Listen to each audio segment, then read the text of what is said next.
This podcast explores the profound and unsettling idea that as artificial intelligence becomes the most powerful cognitive tool in history, its access is increasingly gated by wealth. It argues that this creates not just an economic divide, but a philosophical one, where the very ability to innovate, create, and participate in the future becomes a privilege reserved for those who can afford it. But beyond the clear societal implications, what does it truly mean for the fabric of human thought when the instruments of our own intellectual expansion come with a price tag? Have you ever felt that quiet, almost imperceptible sting of exclusion? Not from like a group of people or, a place you couldn't enter, but from knowledge itself. That strange, insistent itch at the back of your mind that kind of whispers, what if the world has moved on and I'm already behind? It's a feeling, I think.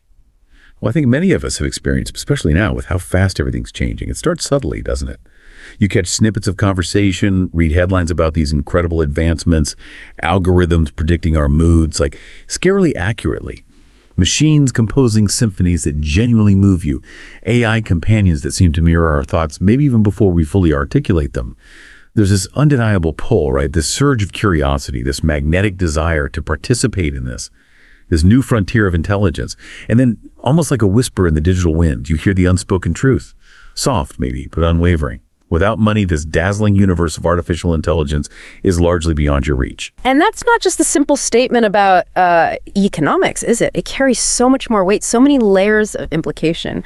What we're really talking about here is power, privilege, and the sort of invisible architecture of who gets to truly think, create, and, well, evolve in this brave new world. It's about more than just owning a new gadget. It's access to the very tools shaping the future, this astounding embodiment of human ingenuity, AI itself. It comes with a price tag. And the deeper implication, the one we really want to unpack today, is what it truly means for a curious mind like yours, perhaps, to be barred from the very instruments of its own expansion. Okay, right. Let's dive deep into this then. We're embarking on a focused exploration, really sifting through our sources to get at the profound implications of what it means when AI, this incredible, almost magical tech, comes with that price tag. Our mission today is to understand not just the what, but the why and the how of this emerging challenge and what it truly signifies for our collective future. Hi, the price of access, beyond a practical obstacle, a philosophical boundary. So let's start with something tangible, something we can all recognize probably in our daily digital lives. What does it actually look like to pay for AI? Well, our sources, they clearly point out the common ways. It's often like a monthly subscription you need to keep up for service. Maybe it's a software license you have to buy for a specific tool, or those recurring cloud service fees that can just quietly add up month after month. For many of us, this is the immediate barrier, isn't it? It's right there up front. A clear line drawn in the digital sand, basically determining who's in and who's out. Yeah, exactly. And this is where the conversation really starts to shift, because while that barrier might seem purely practical, just another transaction, our sources argue it very quickly elevates. It goes from a simple financial hurdle to what they describe as a philosophical boundary, which is a pretty big claim. We know historically that knowledge has always carried some kind of cost. Think about the immense time invested in learning something new, right? Or the sheer effort needed for deep study, or the resources required just to access information, whether that meant traveling to a distant library or simply affording an education. But AI, in its current form, it profoundly crystallizes this tension. It does it in a uniquely modern way. What's truly different, I think, is the nature of AI itself. It is, in essence, knowledge in its most distilled, mechanical, and frankly, hyper-efficient form. Imagine an intellect you can query at will, right? A digital sage capable of sifting through centuries of human thought, processing vast oceans of data, running countless simulations, all in a matter of seconds. This unprecedented speed, this sheer processing power, it makes the cost of access particularly significant. It's not just paying for a book or a course anymore. It's paying for an instant, hyper-efficient tutor, a tireless research assistant, and a powerful creative partner, all rolled into one. And it's operating at a scale and speed that was, well, previously unimaginable. That distinction is crucial, yeah. It's not just another tool. It's like a direct line to accelerated thinking. But what makes it so financially demanding? Why can't everyone just download it? That's a critical question. And when we talk about these cloud service fees, for instance, we're not just talking about like a modest monthly bill for streaming music or something. We're referring to accessing vast specialized computing power. Think of it like rooms filled with hundreds, maybe thousands of high-end graphics processing units, GPUs, all working together. These aren't your standard computer chips. They're designed specifically for the kind of parallel computations that AI models thrive on. Training just one cutting-edge AI model, it can require the energy equivalent of a small town for days, sometimes weeks. That generates a significant carbon footprint, obviously, but also a really significant energy bill.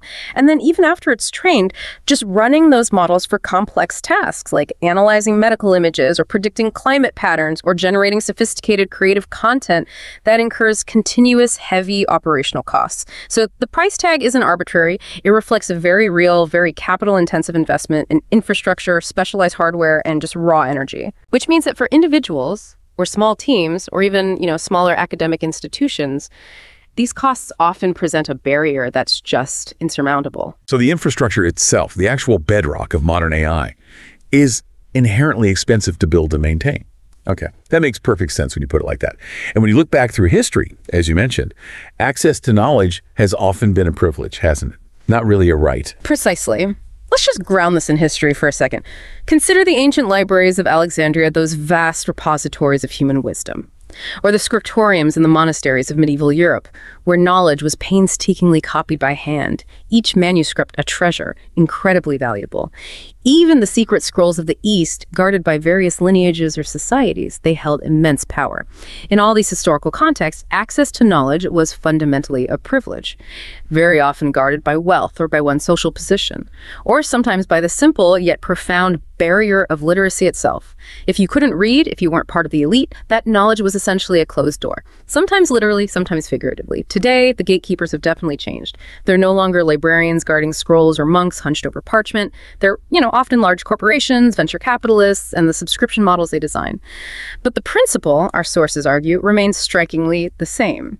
AI isn't just a piece of software or a new tool, it's a powerful mirror. It reflects, and in many cases, actually amplifies existing societal hierarchies. It starkly exposes who is allowed to think expansively, who can truly push the boundaries of their intellect with the most powerful tools available, and who is, unfortunately, sort of consigned to the intellectual shadows, left to observe from a distance. So for those left outside this glow then, those who can't afford these subscriptions or access that computing power, what does that really mean for them? It kind of suggests that their inherent curiosity, which maybe once felt like this boundless democratic force, it's now corralled, it's mediated, and ultimately limited by what they can actually afford. So what does this all mean? I mean, is intellect itself now a commodity, if tangible and tradable as gold or oil? It's a truly provocative question. And it goes beyond just owning a tool, right? It's about who is genuinely allowed to think expansively, to experiment, to innovate without constraint, and who, simply by virtue of their financial situation,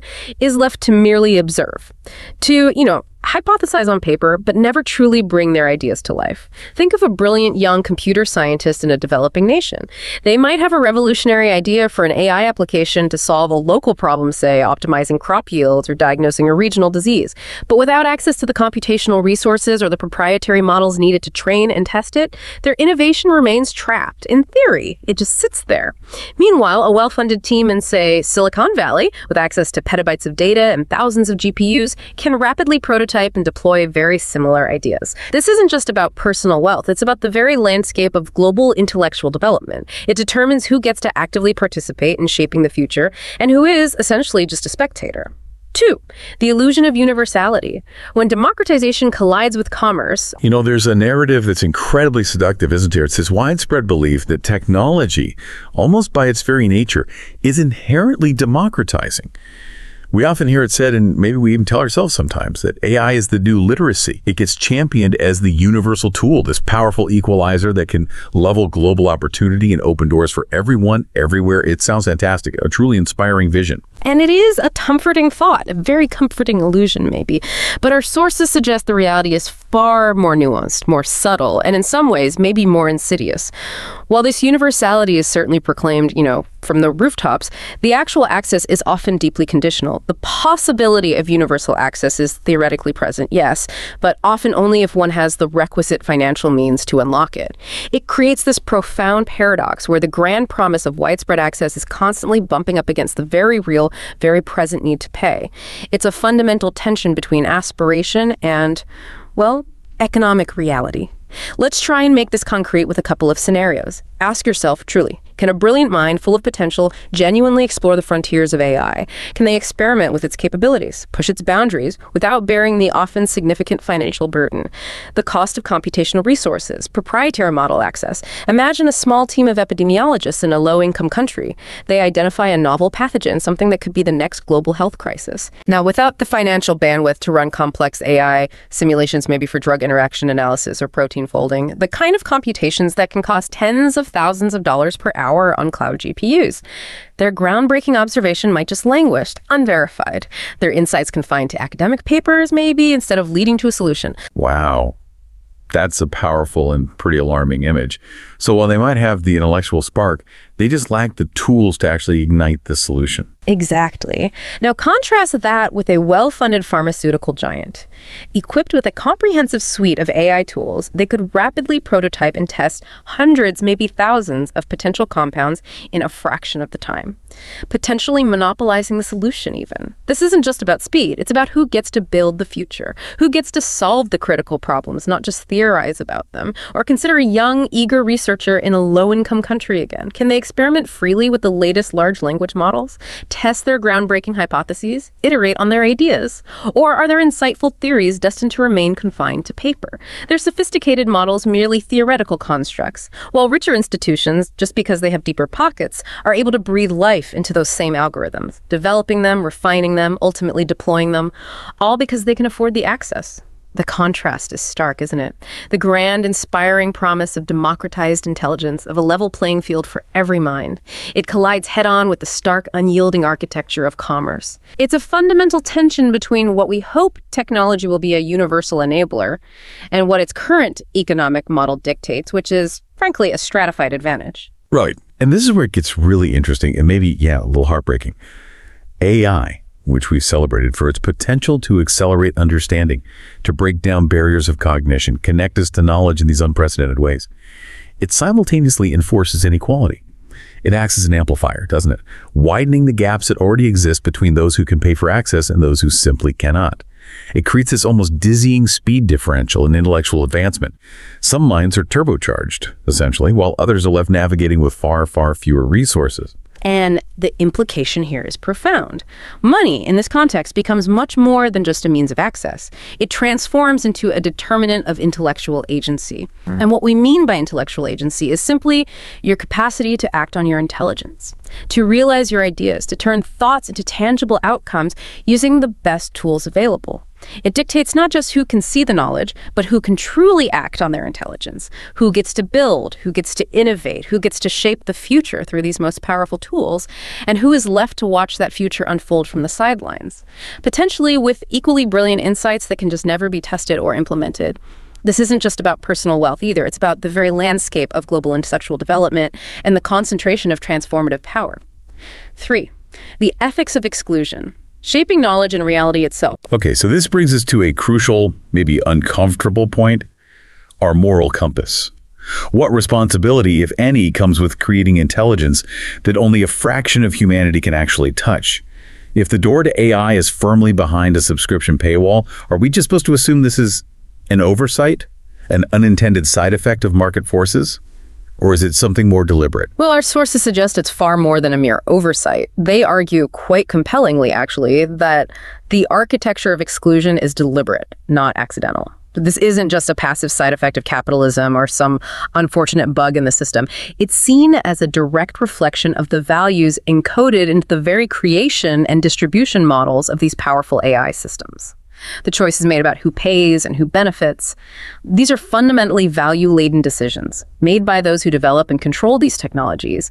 It implies a conscious, or at least predictable, structuring of access. So it's not just a commercial reality, but potentially an ethical stance, whether intended or not, that privileges certain groups. Exactly. And let's explore the far-reaching implications of this. If only the wealthy, only those with significant financial resources, can leverage AI for tackling humanity's most critical challenges, things like the complexities of climate modeling, the intricacies of medical research, or the rapid acceleration of technological innovation, what happens to the voices that are excluded from these crucial conversations?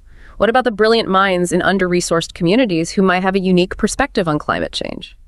Maybe seeing local impacts that global models miss entirely.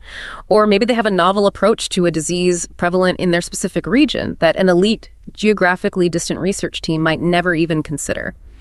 The unfortunate reality, it seems, is that innovation becomes inherently skewed towards those who are already empowered.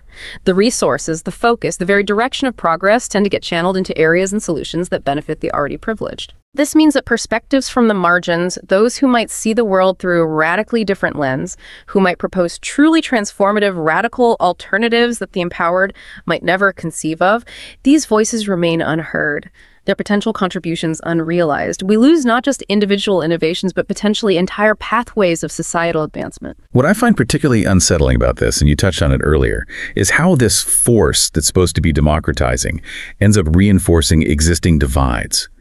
Our sources seem to suggest AI, almost paradoxically, isn't just a tool for progress, but an amplifier of inequality. Can you unpack that a bit more for us? It's precisely that amplification that's so concerning, yes. The exclusion in AI is more than just economic. It is fundamentally epistemic. And what I mean by epistemic is that it actively shapes the very contours of what knowledge is pursued, what problems are deemed important enough to actually be solved, and whose understanding of the world is ultimately prioritized or even made visible in the first place. If the most powerful tools for knowledge creation and problem solving are behind these paywalls, then the questions asked, the data analyzed, the solutions generated. They will naturally reflect the interests and the biases of those who can afford access. It determines whose reality gets amplified and whose remains suppressed, or at least underrepresented. Wow. So it's not just about missing out on using a tool. It's about actively shaping what is known, what can be known, and who gets to define that knowledge. Precisely. To deny access to these powerful intellectual instruments is, in effect, to shape reality itself. It determines what parts of our collective human potential are fostered and developed and what parts are left dormant, unexplored. Think about the potential solutions for huge global challenges that simply never emerge because the brilliant minds who could conceive them lack the means, the resources, to test and validate them. This raises a really important question for all of us, doesn't it? About the kind of future we are collectively building. Is it one that is inclusive and draws on all human potential? Or is it one that is limited by financial privilege and the specific worldviews of a select few? The moral weight of these choices is just immense. It impacts generations to come. Money as memory, the velocity of cognitive advantage. Now, okay, one might argue, and it's a fair point, that technology has always come with some kind of cost, right? Whether it's the time you invest to learn it, the effort you expend to master it, or the capital you put down to acquire it. From the first printing presses to sophisticated scientific instruments, initial access has often been expensive. So, is AI just another tool, albeit a very sophisticated one? Does it just come with a price tag, like any other major technological advancement throughout history? What truly makes AI's exclusion different, or maybe more profoundly challenging in this philosophical sense than those historical precedents? That's a crucial distinction, and our sources really help us pinpoint AI's unique characteristic here. While it's true that all knowledge and tools have costs, what is truly remarkable and frankly quite disquieting in the realm of AI is the sheer speed and the cumulative effect at which this exclusion operates. This isn't a gradual process, like early adopters slowly driving down costs over decades.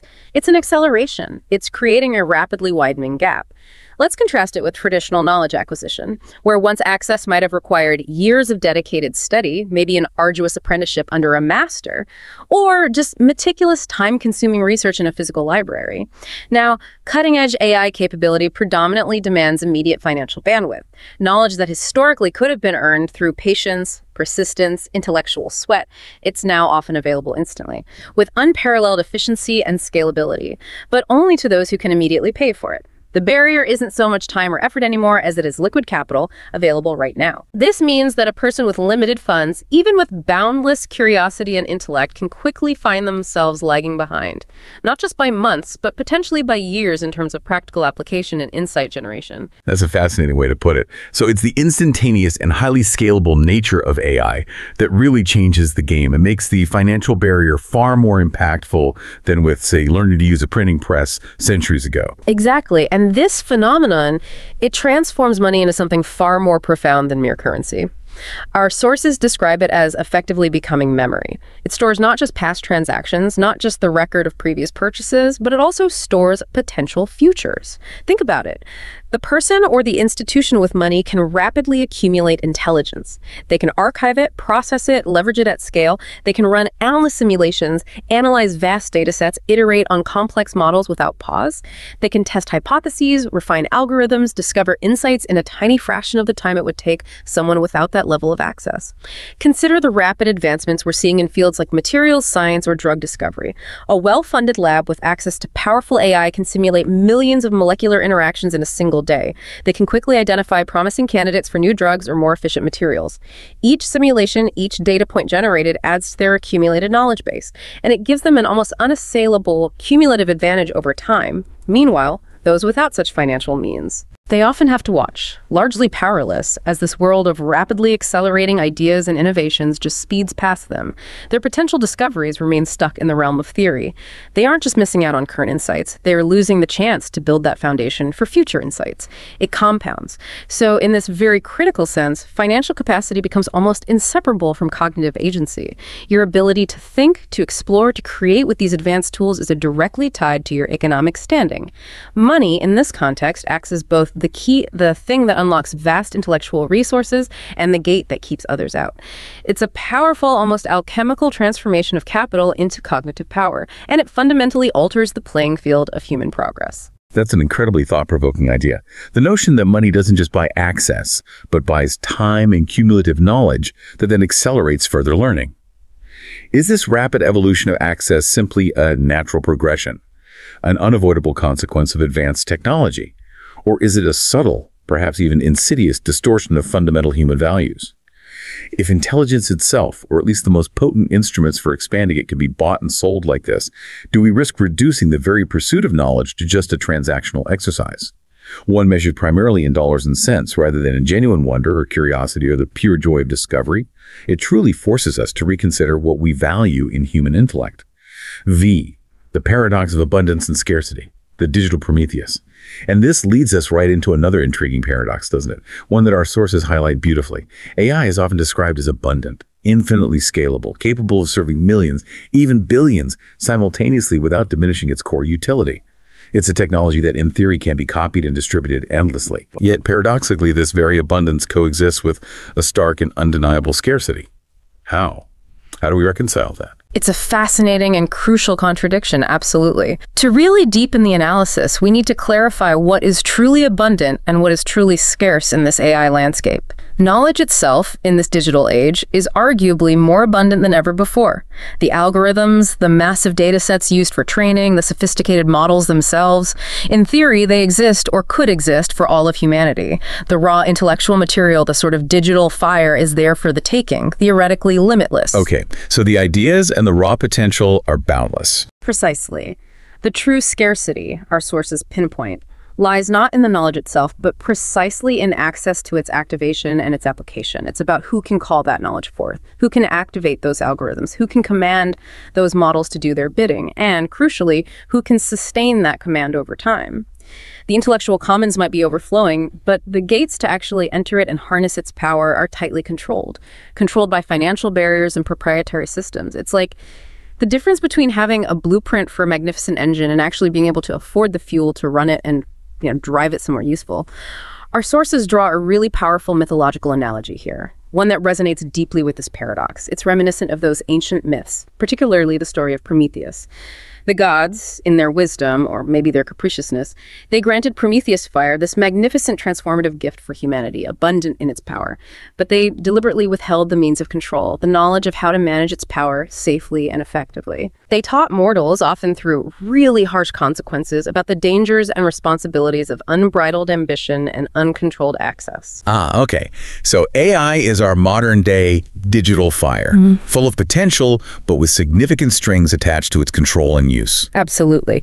Today, AI is, in many ways, that fire in digital form. It illuminates, it empowers, it offers incredible potential for advancement, for creativity, for solving humanity's greatest challenges. But it also comes with a profound caution, a stark warning. Wield it without the necessary privilege, without the financial means to sustain its operation and gain access. And the flames, however tempting and powerful they might appear, are simply beyond your reach. You can see the light, you can feel the warmth of its promise, but you cannot harness its power. You can't build with it, you can't reshape your world. Conversely, wield it with privilege and you gain this astonishing ability to reshape the world around you, to mold reality to your will, to unlock entirely new possibilities for innovation and creation.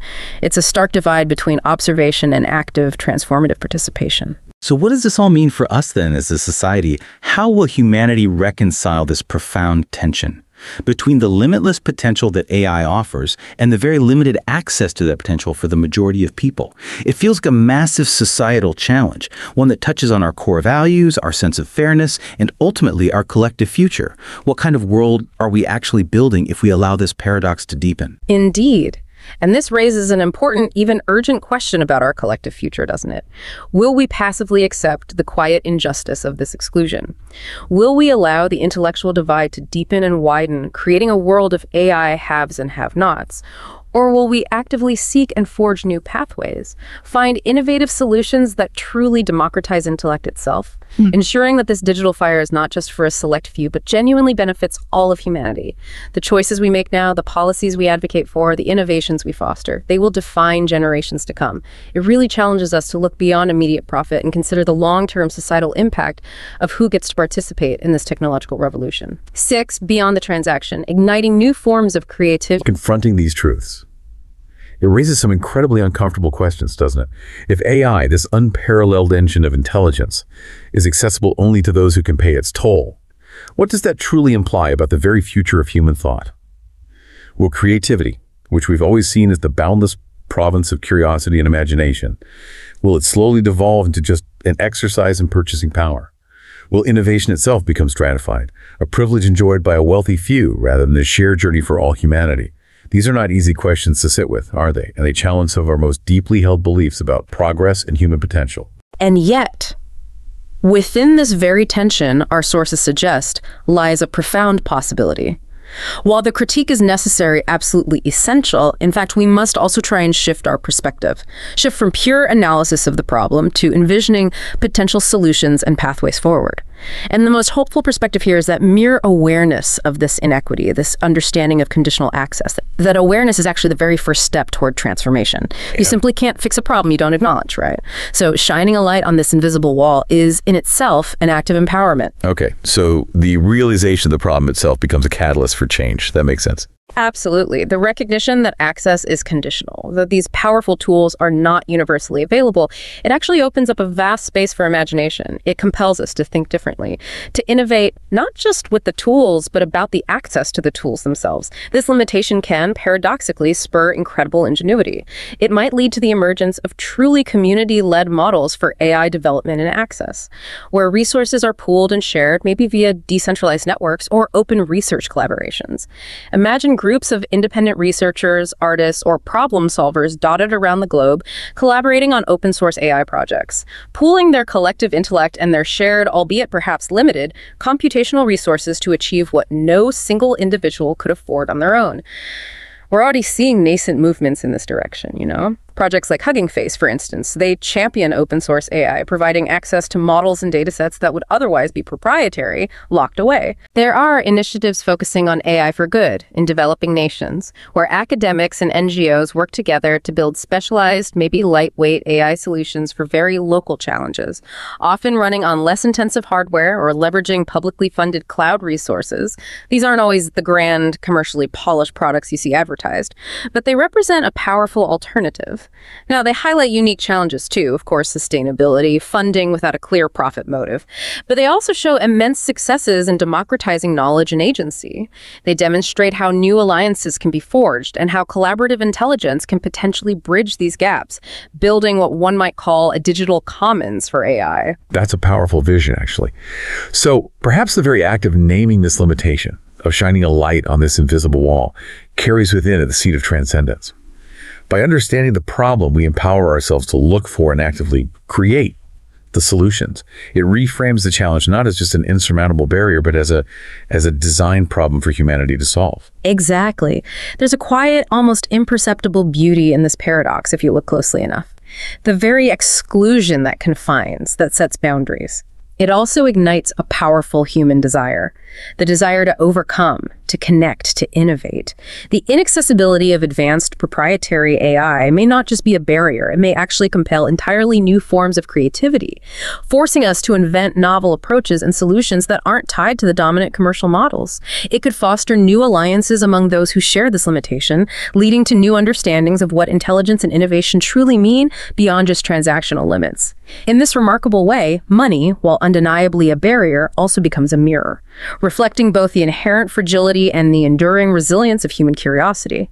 It shows us what we value, what we're willing to fight for, and the boundless ingenuity that emerges when we're faced with a significant challenge. Outro. And so we return to our original question, the one that sparked this entire deep dive. Can we truly participate in the intelligence of our age without paying its toll? The answer, much like the world itself, seems layered, conditional, and for now at least, wonderfully unresolved. Our sources clearly show that access to the absolute cutting edge of AI without significant money is largely constrained, operating within pretty significant financial and technical limitations. And yet, the human mind, that incredible, boundless entity, remains profoundly resilient. It is still profoundly capable of imagining, of synthesizing new ideas, of creating beyond any transactional limits imposed upon it. The spirit of inquiry and innovation, it's not easily quelled. To recognize these unseen boundaries and to truly grasp them is to occupy a unique kind of liminal space. You're at once inside the conversation of the age, understanding its dynamics, its promises, its limitations. And yet in some ways you might feel outside of its full, unhindered participation. You are at once constrained by these external forces, and yet fundamentally still free in the expansive realm of your own thought and imagination. In this very space, every thought you have, every act of imagination you undertake, it becomes charged with profound significance. The door to the most advanced, commercially driven AI may indeed be locked behind a financial barrier for many, yes. But the mind, that intangible, unpriced, and ultimately unconquerable mind, remains always, quietly, a threshold of limitless possibility. And as you stand there, perhaps feeling the hum of potential against the subtle wall of limitation, you realize the journey to fully democratize intelligence is ongoing. The question of equitable access is unfinished. And the story of how humanity will harness this incredible power, like the intelligence itself, is waiting for you to step forward, with or without a key. Have you ever noticed that subtle shift, maybe? Yeah. A quiet hum beneath the surface of our modern world. It's not really a sound you hear with your ears, but more like a vibration, an insistent whisper that suggests the future is already being built. Yeah. And often in ways that feel just out of reach, maybe in a language we haven't quite mastered yet. This feeling, well, it often brings with it a potent, almost unsettling question. It does, doesn't it? It's that sort of quiet sting of exclusion, you know, a sense that the world is accelerating, inventing these new forms of intelligence and capability, and, well, you might already be behind. It's not just about missing out on a conversation, is it? It's more about feeling disconnected from the very instrument shaping tomorrow, a future that you can see but maybe not fully influence. Exactly. And that unsettling feeling, that quiet intuition, that's precisely what we're diving into today. Okay. Our sources, they pose this really profound question. What if the next stage of human consciousness actually has a price of admission? a toll that many just cannot afford to pay. They frame it pretty starkly, asking, what does it become, a human mind, when it is barred from the very instruments of its own becoming? And this isn't just like a hypothetical. It feels like a rapidly unfolding reality. That phrase, instruments of its own becoming, that's really powerful, isn't it? Because it goes way beyond just, access to tools. Right. So today, we're taking a deep dive into some truly fascinating and frankly provocative sources. They explore this growing tension between the boundless potential of artificial intelligence, AI, and the stark realities of its economic accessibility. Okay. And this discussion, it isn't merely about financial inequality, though that's part of it. Our sources argue it's more like a philosophical verdict. A philosophical verdict. Yeah, a silent yet profound judgment on who gets to expand their intellectual horizons and, well, who gets left behind. It carries the silent structural grammar of power, subtly dictating futures. So we're going to try and move beyond the obvious today, really digging into the subtler, more profound implications of monetizing intelligence, exploring, the nooks and crannies of this complex issue to help you grasp the full, sometimes unsettling picture. Okay, so how are we going to navigate this intriguing landscape? We'll start by examining how AI is increasingly being positioned as, well, a luxury good, creating what our sources are calling a metaphysical boundary around advanced cognition. Right, that boundary. From there, we'll take a, I think, compelling historical detour, looking at ancient parallels for gated knowledge, from the libraries of antiquity to medieval monasteries. Okay. Good context. And see how they resonate with today's digital gatekeepers. Then next, we'll challenge what the sources term the dangerous illusion of universality, that seductive idea that technology always democratizes, and reveal how AI is, in practice, actually amplifying inequality. Amplifying it, yeah. We'll then delve into perhaps the most mind-bending aspect, how AI might be fundamentally reshaping cognition itself, drawing a vivid cartography of a purchased mind. Wow. Then we'll explore the ethical echoes of an oracle that only answers the questions of the rich, asking about our collective responsibility. That's a heavy one. Yeah. And finally, we'll confront the paradox of abundant scarcity at the heart of it all. So get ready for a deep and insightful journey, because the implications here are, well, they're profound. Okay, let's begin with that feeling, that hum and that flicker at the very edge of your awareness that we touched upon earlier. Right. Our sources paint this picture so vividly. You're scrolling through an article maybe, or perhaps you overhear a conversation, and you encounter reports of these advanced algorithms that can dream up new architectural marvels. Yeah. Or, artificial minds composing elegies for stars that have not yet died. It's incredible stuff. Or digital oracles that sit through the entire recorded history of human folly and triumph just to offer a single, impossibly crystalline piece of advice. It creates this almost irresistible pull, doesn't it? A kind of primal intellectual gravity. Yeah, exactly. It's the desire not merely to know about these capabilities, but to actually actively participate in them. You want to place your own mind in conversation with this vast emergent intelligence, right? To leverage its power, maybe co-create with it, or simply to understand the world through its augmented lens. Yeah. This isn't just about curiosity. It feels like a yearning for cognitive expansion, a really fundamental human drive. And that's precisely where, as our sources so aptly put it, you encounter what feels like a cool, invisible pane of glass. Ah, the glass, right. And this isn't just some poetic metaphor. It represents a tangible, kind of unspoken truth that underpins this whole new digital universe. Without money, this universe is not for you. Stark. It is stark. And this statement, it's far more than just a simple economic observation about, the cost of computing power. Yeah. The sources describe it as a philosophical verdict. What does that mean? Well, it means the system, by its very design, is silently judging and categorizing individuals based purely on their financial capacity. Wow. It carries within it the silent structural grammar of power, these unwritten rules embedded deep in the technological infrastructure and its pricing models that determine who gets granted the tools to dramatically expand their own cognition, and who is left to think with the comparatively slower, unaugmented instruments of the past. So you're just left behind. Essentially. And this verdict, it raises an incredibly profound, almost existential question for each of us. What does it become, a human mind, when it is barred from the very instruments of its own becoming? overwhelming. Yeah. Consider the implications. Think about an aspiring writer who just can't afford the generative AI to help brainstorm plots or refine their prose. Right. Or a budding scientist who lacks access to the advanced simulation models needed to test their ideas. Their minds, their potential, they're constrained not by a lack of talent or intelligence, but purely by a financial barrier. The tools that could accelerate their learning, enhance their creativity, multiply their intellectual output, they're simply out of reach. And this creates this sort of quiet, ambient awareness of exclusion, knowing that the most powerful intellectual tools in history are operating just beyond your grasp, shaping a world that you can clearly see evolving. Yeah, you see it happening. But one you're increasingly unable to influence or fully participate in.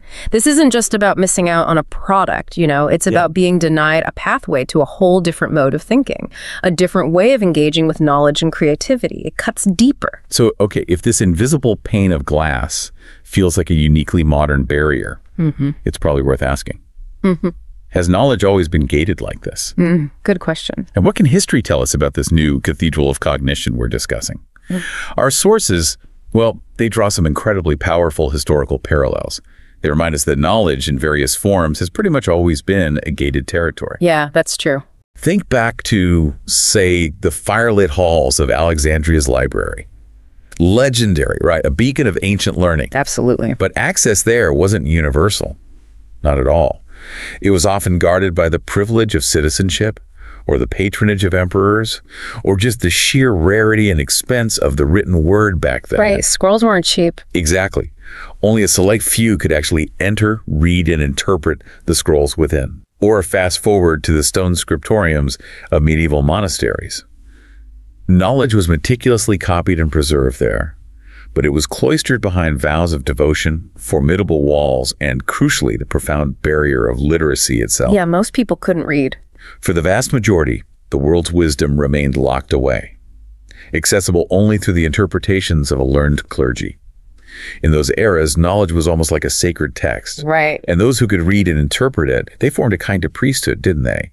Mediating understanding, shaping narratives, and holding significant power over the masses. And if we connect this to the bigger picture today, the sources suggest that, well, the gatekeepers wear different robes now, maybe hoodies or business suits. Yeah, right. But the cathedral stands taller and perhaps even more imposing than ever.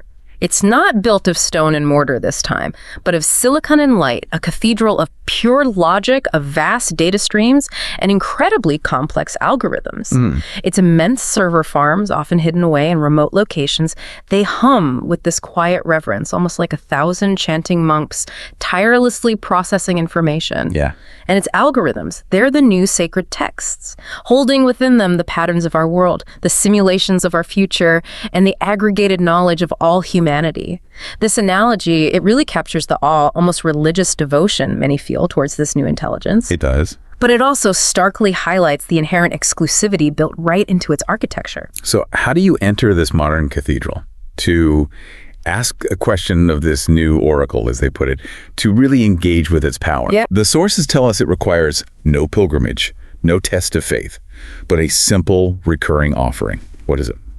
A subscription fee, a cloud computing credit, an API token. Ah, the offering. They put it quite bluntly.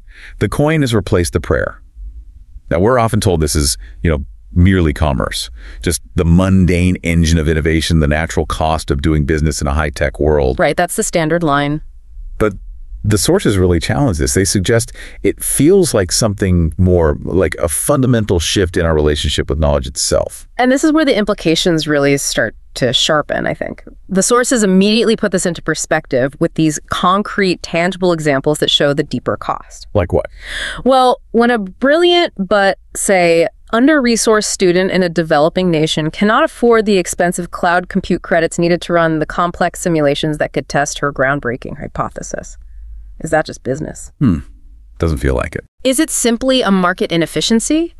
Or when an independent artist, brimming with innovative vision, is priced out of the advanced generative tools like the sophisticated text-to-image or music composition AIs that could bring her unique vision to life?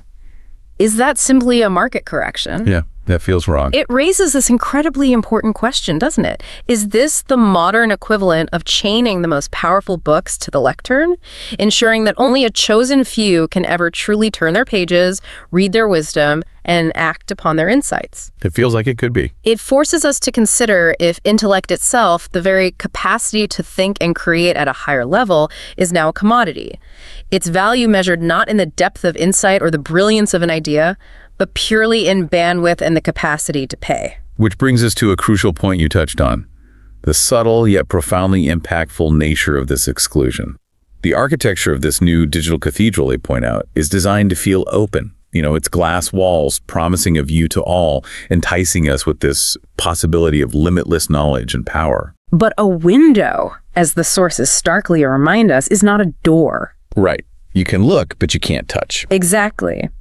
And what's striking here is that to stand outside, gazing at the luminous machinery of thought within, seeing the results, the innovations, the enhanced capabilities others have, is to experience a uniquely modern form of exclusion. It's that quiet, ambient awareness that the most powerful intellectual tools in history are operating just beyond your reach, continuously shaping a world that you can clearly see, but which you cannot actively influence. Consider the psychological impact of that. Imagine being a budding innovator, a curious researcher, an ambitious entrepreneur. Okay. You witness breakthroughs, you see others achieving incredible feats with AI, but your ideas are confined, your experiments remain unrun, your projects unrealized. Not because you lack ability, but because you lack funds. That must be incredibly frustrating. How does this redefine opportunity and aspiration for individuals? Does it not create a sense of intellectual helplessness, fundamentally altering what people believe they can achieve or contribute, when the very instruments of cognitive expansion are cordoned off by a financial barrier? It's a silent but deeply impactful erosion of potential across society. #tag30. The dangerous illusion of universality. Many of us, I think, we inherently subscribe to what our sources call the powerful and seductive narrative woven into the very fabric of technological progress. The democratization story. Yeah, exactly. The story of democratization. We instinctively believe that technology acts as this universal solvent, dissolving old hierarchies, leveling the terrain of opportunity for everyone. Right. We tell ourselves, for instance, that the printing press liberated the word from the monastery, making knowledge widely accessible. Yep, common example. Or that the internet placed the library of the world in every pocket, democratizing information on an unprecedented scale. Yeah. And so the story often concludes with this comforting thought that AI will be the ultimate equalizer, the ultimate one. Yeah, the new literacy, a universal cognitive prosthetic that will lift all minds as a rising tide lifts all boats. Sounds great, right? It sounds great. But this, according to our sources, is a beautiful and profoundly dangerous illusion. Dangerous. Why dangerous? Because the reality, they contend, is far more subtle, more insidious. Yeah. The grand promise of AI's universality is loudly proclaimed, yet its actual meaningful access remains deeply conditional. Conditional on money. Literally, yes. Yeah. It isn't a tide lifting all boats if a significant portion of humanity is still stranded on dry land, completely unable to reach the water. Right. It's critical to understand that this isn't just some minor oversight or a temporary glitch.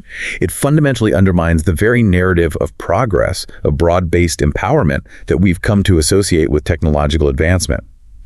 The gap between the promise and the reality is vast, and it seems to be growing. To illustrate this stark contrast, our sources use a really powerful analogy. They say, it is a river that promises to carry everyone to the same ocean, but it is a river one can only navigate with a vessel purchased from its gatekeepers. That's a good one. They describe the free, limited versions of these powerful AI models, the ones most people can access, as being like being handed a paddle while standing on the riverbank. Just a paddle. Yeah.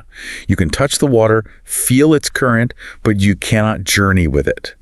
You get a taste, a glimpse, but not true passage, not the real power. And that contrast between merely touching the water and truly navigating the river, that highlights the core issue of meaningful engagement, doesn't it? It does. You're given this superficial glimpse, a tantalizing taste of what's possible, while those with the financial means have already built their sophisticated ships, equipped with the latest engines and navigation systems, and they've set sail for the distant horizon far out of sight. They're already gone. Pretty much. This isn't just about having some access. It's about the depth and the breadth of that access.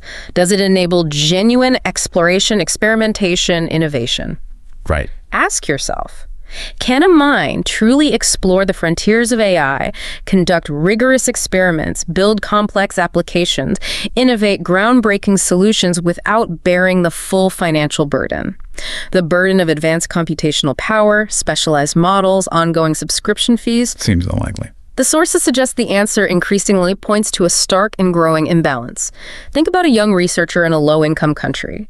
Maybe they have a brilliant idea for a new drug, but if they cannot afford to run the sophisticated deep learning simulations necessary to test their hypotheses, their groundbreaking work just remains theoretical, exercises on paper. While richer institutions are breathing life into algorithms they can readily afford, bringing similar, maybe even less brilliant ideas to market much faster. Here's where the implications become particularly profound and, frankly, quite concerning. The central irony of our current situation really emerges, doesn't it?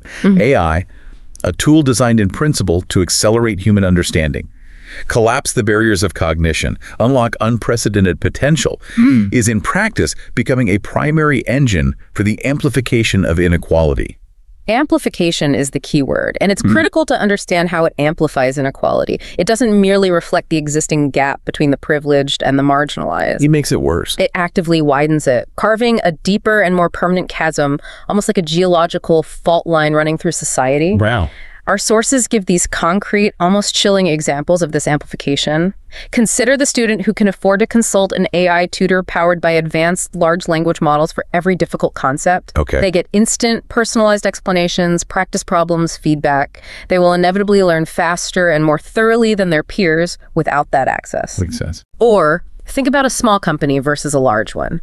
The large one can deploy an army of AI analysts, processing vast data sets, identifying market trends, optimizing strategies, allowing them to outthink, outmaneuver, and outcompete their smaller, unaugmented competitors. Yeah, the scale is just different. And at the geopolitical level, the nation that can invest billions in developing and deploying sovereign AI models secures its economic, military, and intellectual future. It creates a significant advantage over nations that simply cannot afford that level of investment. Right. So in this dynamic, money transcends its traditional role. It's not just a medium of exchange anymore. That's something more. It becomes more than just a means of access. It becomes a direct determinant of intellectual velocity. Intellectual velocity. Yeah, those who can pay do not simply know more. They think faster, they create faster, they evolve faster, intellectually speaking. That's huge. It raises a truly fundamental question. What does democracy even mean in such a world? Our sources suggest it risks becoming a conversation held in two entirely different languages. One spoken by those whose thoughts, analyses, creative outputs are augmented by the most powerful machines ever conceived, and the other spoken by those who are not, relying solely on their unassisted biological cognition. Okay. The promise of a universal current of progress collides brutally with the stark, almost brutalist architecture of commerce. Right. And many, many people are left stranded on the shore, watching the ships of progress grow smaller and smaller against the dazzling yet inaccessible glare of a future we are not invited to share on equal terms. So, okay, given all this amplification, this velocity, what does this profound shift in access actually mean for the very nature of thought itself? How we think? Right, the deep cognitive level. For millennia, the tools that primarily shaped our cognition were mostly internal, weren't they? Our memory, our innate reason, our imagination, the capacity for reflection.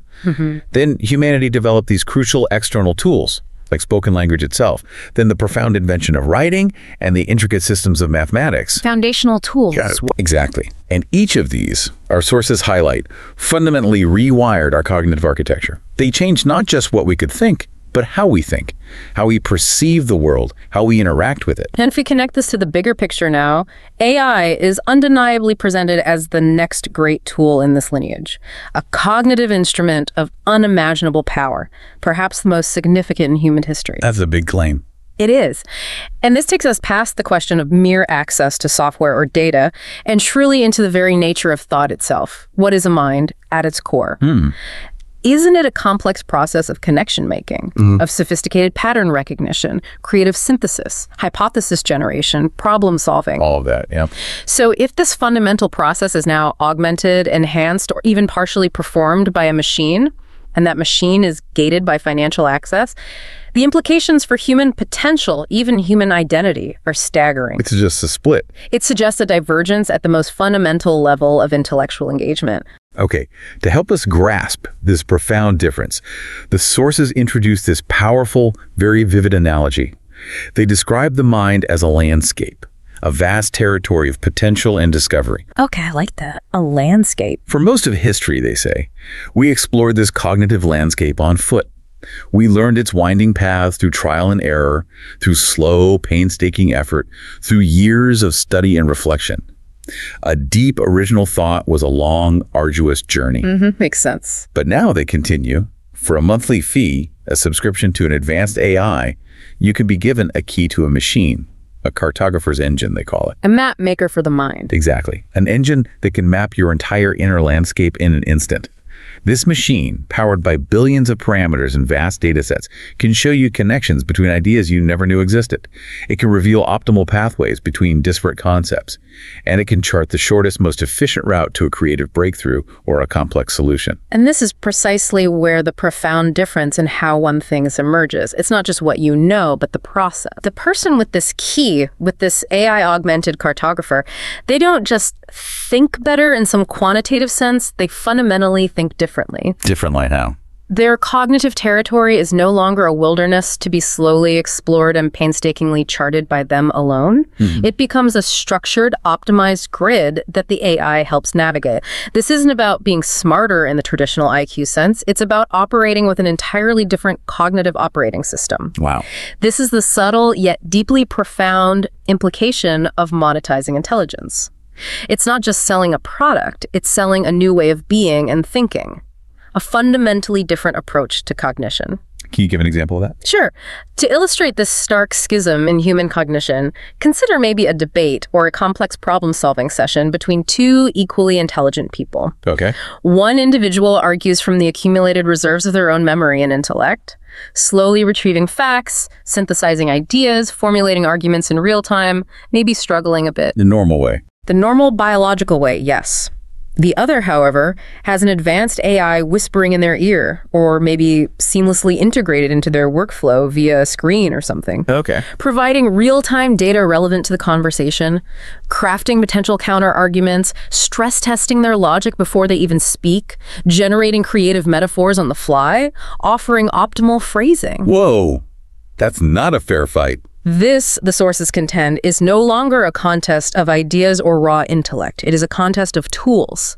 And one of those tools is orders of magnitude more powerful, more efficient, and more comprehensive than the other. This creates a deep and widening schism in the very fabric of human cognition, dividing minds not by innate ability, but purely by instrumental access. This cognitive schism, it must have even broader, truly alarming implications, right? Especially when we look at global problem solving. The world's most complex and pressing issues, climate change, pervasive diseases, systemic poverty, geopolitical instability.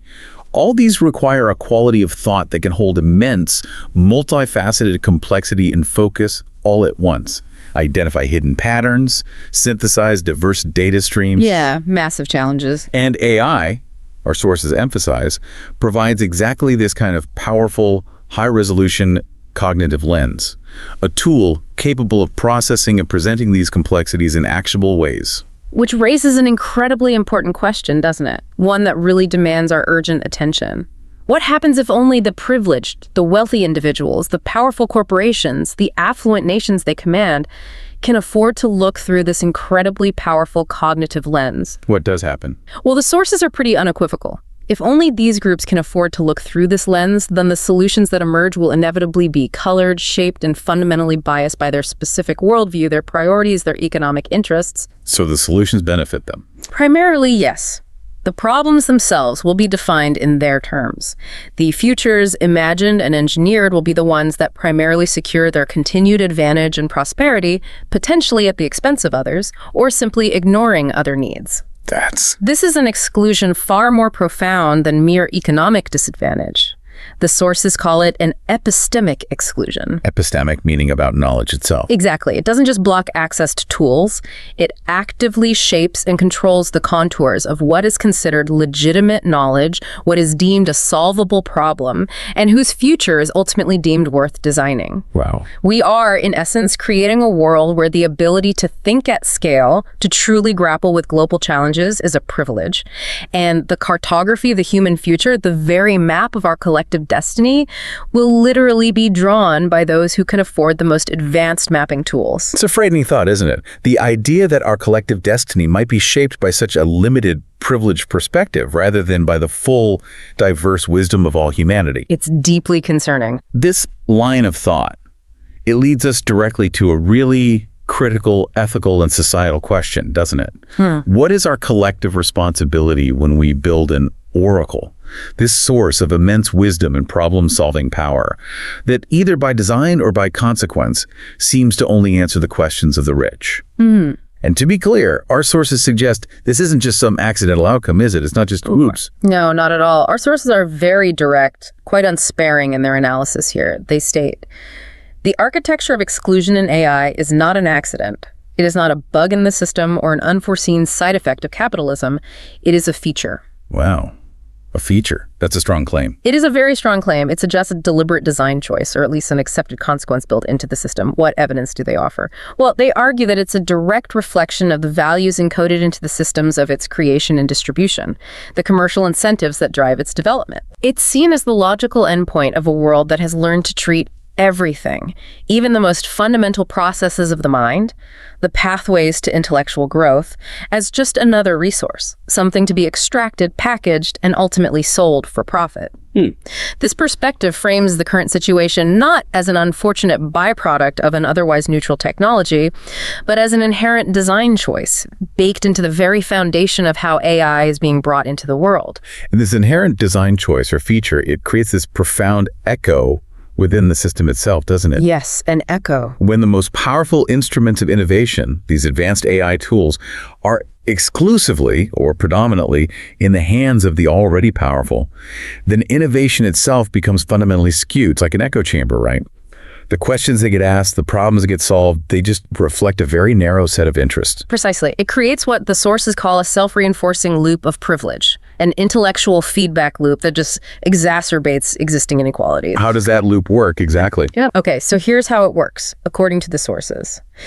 The initial AI models are trained on these immense data sets, which, by their very nature, reflect the world as it is now, with all its existing biases, historical inequalities, prevailing perspectives baked right in. Right. The training data isn't neutral. Not at all.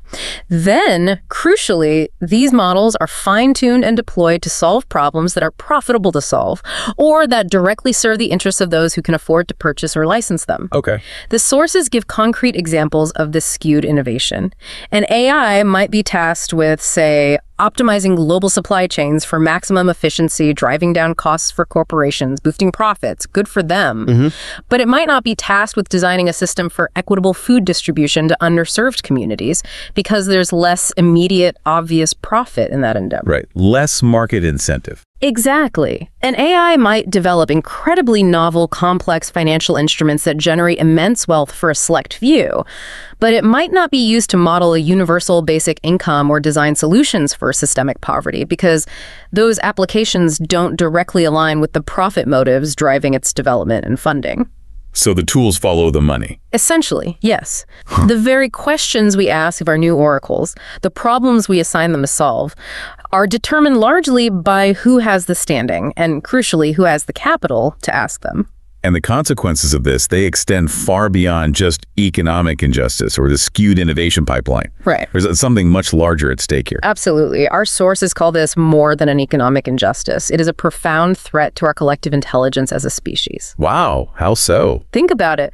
The voices from the margins, the people who see the world from a different angle, who experience unique problems, who might question the foundational assumptions of our current systems, who could propose the truly radical, paradigm-shifting alternatives. These voices remain largely unheard in this new landscape.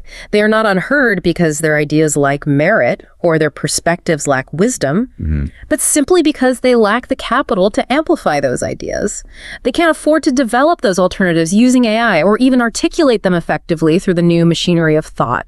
Their wisdom, their insights, their unique experiences, they remain largely analog in a world that increasingly only listens to the digital, the algorithmically amplified. That's a huge loss. It is. A healthy ecosystem, biologically, thrives on biodiversity, right? On a rich variety of life forms and interactions. Sure. Similarly, a healthy intellectual and cultural ecosystem thrives on a diversity of perspectives, methodologies, problem definitions.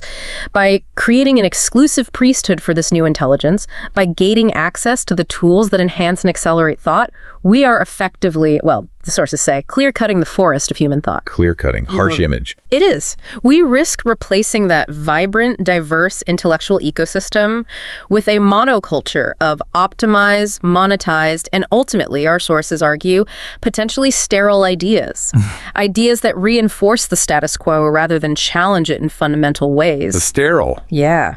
We risk building a future that is incredibly intelligent in its computational capacity, maybe capable of solving any problem put to it within certain parameters, but ultimately devoid of true wisdom, especially if those solutions never threaten the foundations of the very cathedral that produced them. This is a profound loss, potentially, for all humanity.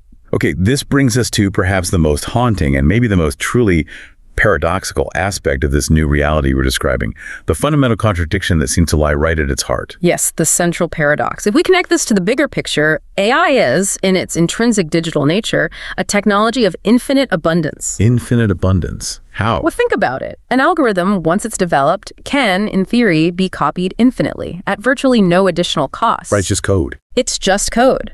It can serve one person or 1 billion people with pretty much equal ease and efficiency, digitally speaking. For the first time in human history, we've created a form of intelligence, a cognitive amplification tool that is not bound by the physical limitations of a single human brain or the scarcity of individual genius. It's an intellectual resource that should be universally available, right? An endless wellspring of insight. And yet, the sources highlight, we have made a deliberate choice to impose upon this limitless abundance a model of artificial scarcity. Artificial scarcity. Yes, this isn't an inherent technical limitation of the technology itself. It is a conscious, market-driven decision baked into its development and distribution models. We choose to make it scarce. And crucially, this artificial scarcity, it isn't really about knowledge itself being rare anymore or the underlying data being inaccessible, is it? No, not primarily. The sources point out very clearly that knowledge itself is no longer the scarce resource. The powerful AI models, they already exist. They've been developed, often at immense cost, yes, but they are here. Right.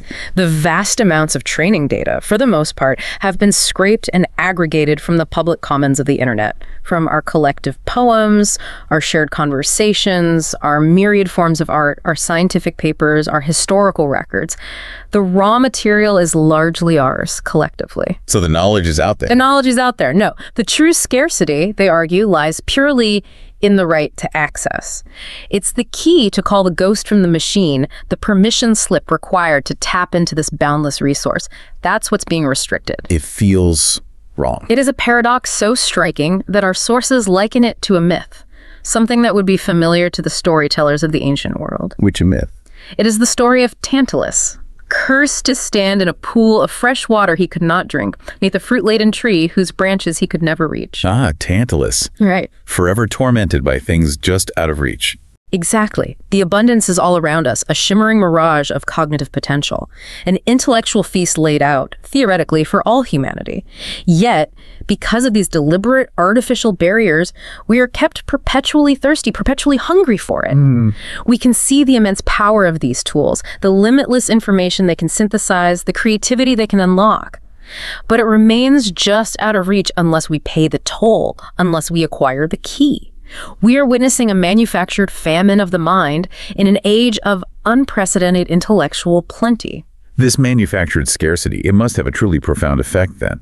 It fundamentally transforms the very nature of money itself, doesn't it? It seems to. Money in this new context is no longer just a simple medium of exchange for goods and services.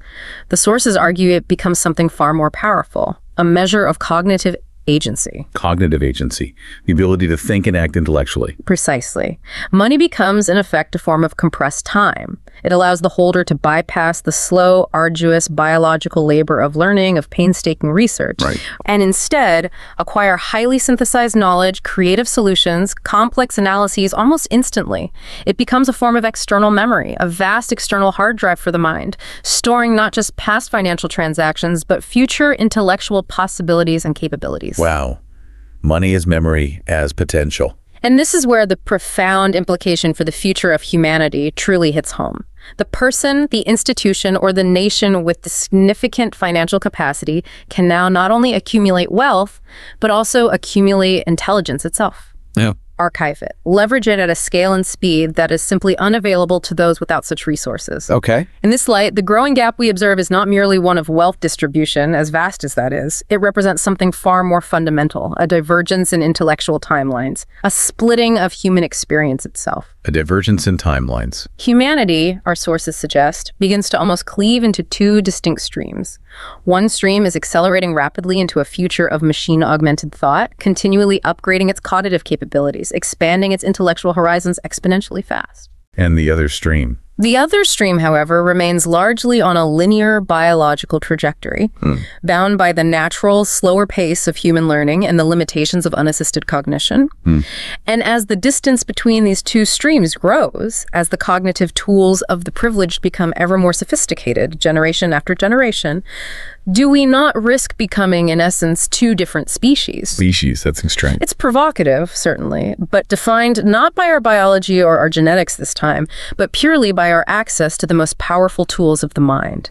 It's a provocative, deeply unsettling, and perhaps, they imply, unavoidable vision of our potential future if things continue on this path, where the divide is not just economic, but fundamentally cognitive, a split in what it even means to think and be human. Hashtag tag outro. And so we circle back, don't we? We return to that initial quiet hum, that persistent vibration just beneath the surface of our lives, that subtle feeling of a world being remade around us. We've explored the stark reality presented by our sources today, and it leaves us with this inescapable question, really. Can we truly participate in the intelligence of our age, in this unprecedented era of cognitive expansion, without paying its significant, often prohibitive toll? The answer, as our sources have meticulously revealed throughout this deep dive, is a layered one. And for many, it's deeply unsettling. For now, access to these transformative tools is undeniably conditional. Participation in this new frontier of thought is largely transactional. The keys to this powerful new cathedral of knowledge, as we've called it, they're held by a new class of gatekeepers, individuals, corporations, entities who speak primarily the language of markets, of profit and loss, rather than the universal language of minds and potential. It's a stark reality, one we really must actively confront, understand, and grapple with. We can't ignore it. Yet, to simply despair in the face of this reality, that would be to miss what our sources call the subtle countermelody. A faint but persistent note of hope, maybe, or at least resistance, woven through the narrative. Indeed. And that's important. The human mind itself, that unpriced and intangible mind, it remains a wild, resilient, and fundamentally sovereign space. Okay.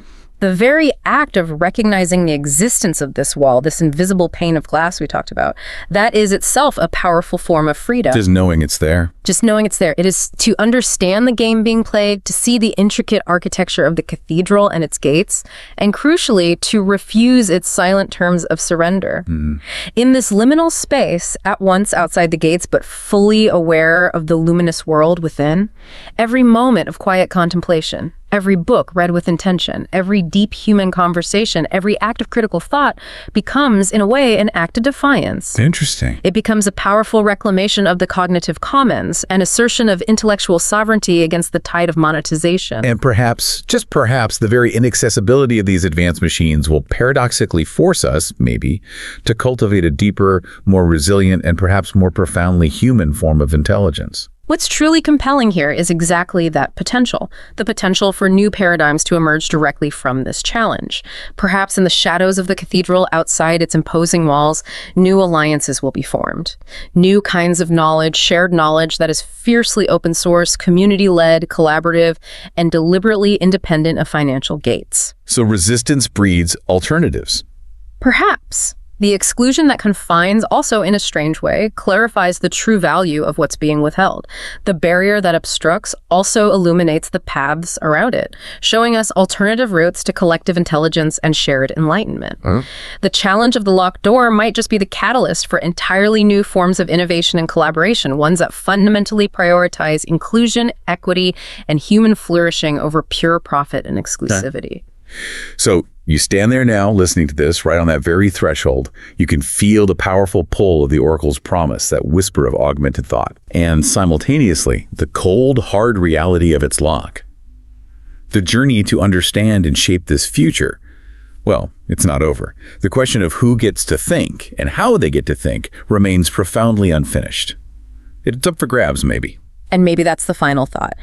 To be enlightened by the incredible possibilities of this new age, and yet deeply haunted by the inherent injustice of its arrival.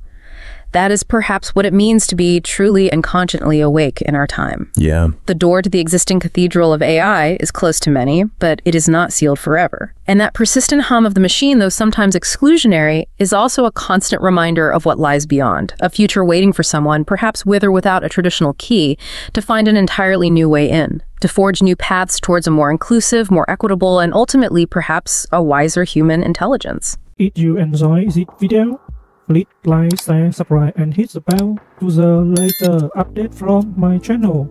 Thank you for watching till the end, and see you in the next video.